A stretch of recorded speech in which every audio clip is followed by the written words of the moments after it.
Sir बताएं आपकी थोड़ा सा वर्क के बारे में। ये जो हमारी पेंटिंग जो ये एक्चुअली पेपर पर ड्राइंग है, colour and black and white. जी। और ये सारे प्रकृति पर आधारित हैं। प्रकृति में जो पशु पक्षी जानवर और जो भी जीव जंतु हैं जी। उनके हाँ बताएं। उनको देख करके जो हमने आत्मसात किया है, जो फॉर्म्स को अनुभव किया है, उसको अपने ढंग से क्रिएट किया है कैनवस के ऊपर, ये पेपर के ऊपर। तो कैनवस पर भी करते हैं ये।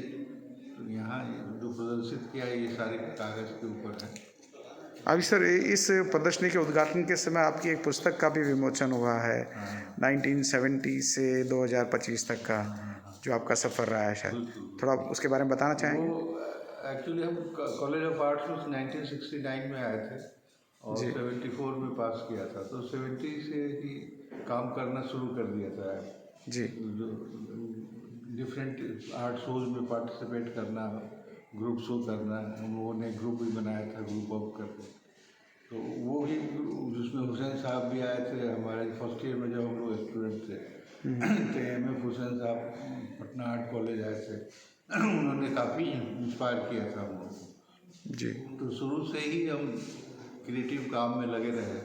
तो उसी को लेकर के सोचा कि एक पुस्तक के रूप में सारे कामों को एक जगह एकत्रित किया जाए, संग्रहित किया जाए, क्योंकि उसका डॉक्यूमेंटेशन हो सके। क्योंकि फेज वाइज में हर 10 साल में काम लोगों के बदल जाते हैं, कुछ न कुछ उसमें चेंज हो जाता है। जी तो बिल्कुल। वो जो क्रमिक जो विकास हुआ है कलाकार का जो होता है, जी जी वो बिल्कुल। उस पुस्तक में आपको देखने को मिलेगा। जी। और जो आर्ट का माहौल जो 70s में था, 80s में था, 90s में था, वो कैसे चेंज हुआ है। जी। तो और कौन कौन लोग उसमें थे। जैसे हम लोग कॉफ़ी हाउस वहाँ एक बना पटना में, तो उसमें सारे साहित्यकार, ड्रामा, फिल्म, सारे लोग, इवन रेणु जी और बाबा नागार्जुन जैसे लोग, हम लोग सब साथ में बैठते थे। जी। और उनके मार्गदर्शन में हम लोगों ने जयप्रकाश आंदोलन में भी पार्टिसिपेट किया था, जो बाद में बहुत बड़ा पॉलिटिकल मूवमेंट हुआ और भी बदली और मोरारजी देसाई की सरकार भी आई।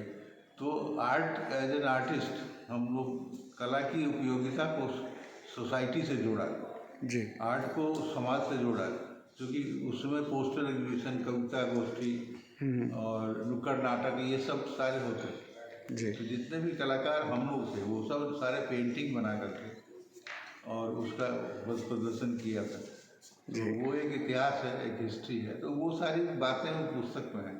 अच्छा अच्छा। वो सारी चीज़ें उस पुस्तक में हैं।